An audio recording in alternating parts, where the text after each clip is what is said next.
সুপ্রিয় দর্শকরা, আপনাদের সকলকে স্বাগত জানাই গভর্নমেন্ট প্রকল্প ইউটিউব চ্যানেলে।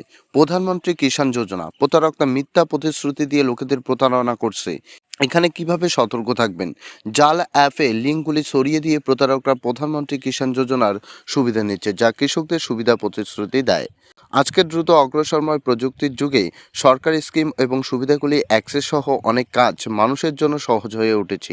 এরকম একটি উদ্যোগ হলো প্রধানমন্ত্রী কিষাণ সম্মান নিধি যোজনা। ভারত সরকার চালু করেছে, যা সরাসরি কৃষকদের ব্যাংক অ্যাকাউন্টে আর্থিক সহায়তা প্রদান করে। এই প্রকল্পের অধীনে কৃষকরা বার্ষিক 6,000 টাকা 3টি কিস্তিতে পান। এখনও অবধি প্রকল্পে 18টি কিস্তি বিতরণ করা হয়েছে এবং কৃষকরা এখন 19তম কিস্তির জন্য অধীর আগ্রহে অপেক্ষা করছে। যাই হোক, এর মধ্যে প্রতারকরা কৃষকদের প্রতারিত করতে এবং তাদের অ্যাকাউন্ট থেকে অর্থ চুরি করার জন্য প্রকল্পটি কাজে লাগাচ্ছে। সরাসরি দেখুন ভারতের সুনামধন্য সংবাদ মাধ্যম কি বলছে। हैदराबाद में 53 साल के एक शख्स ने पीएम किसान योजना का दावा करने वाले एक मैसेज पर क्लिक कर दिया। मैसेज देखने में असली लग रहा था, लेकिन ये एक फ्रॉड था। ये मैसेज व्हाट्सएप के जरिए भेजा गया था।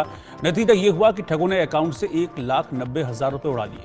হায়দ্রাবাদ থেকে একটি সম্প্রতি ঘটনা জানা গেছে, যেখানে একজন ব্যক্তি তার মোবাইল ফোনে একটি বার্তা পেয়েছেন, যাতে দাবি করা হয় যে তিনি প্রধানমন্ত্রী কিষাণ যোজনার অধীনে সুবিধাগুলি অফার করছেন। বার্তাটিতে একটি লিঙ্ক অন্তর্ভুক্ত ছিল, যা প্রাপককে স্কিমের সুবিধাগুলি পেতে এটিতে ক্লিক করতে বলছিল। বার্তাটি বিশ্বাস করে ব্যক্তিটি লিঙ্কটিতে ক্লিক করেছিল এবং তাকে এমন একটি ওয়েবসাইটে নির্দেশিত করা হয়েছিল, যা ব্যক্তিগত বিবরণের জন্য জিজ্ঞাসা করছিল। তিনি অনুরোধ করা তথ্য প্রবেশ করেছেন এবং এমনকি তার ফোনে পাঠানো ওটিপি শেয়ার করেছেন। ফলস্বরূপ মুহূর্তের মধ্যেই তার ব্যাংক অ্যাকাউন্ট থেকে জালিয়াতি করে 1,90,000 টাকা তুলে নেওয়া হয়েছিল। এই ঘটনাটি অনলাইন স্ক্যামের ক্রমবর্ধমান হুমকিকে তুলে ধরে, বিশেষ করে কৃষকদের লক্ষ্য করে, যারা ডিজিটাল জালিয়াতির বিষয়ে সচেতনতার অভাবের কারণে প্রায় ঝুঁকির মধ্যে পড়েন।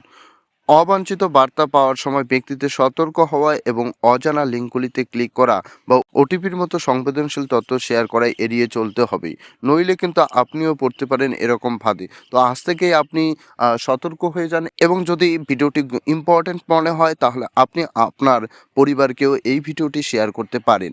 ভিডিওটা ভালো লাগলে অবশ্যই লাইক, কমেন্ট, শেয়ার করবেন এবং চ্যানেলে নতুন হলে অবশ্যই চ্যানেলটি সাবস্ক্রাইব করবেন। ধন্যবাদ।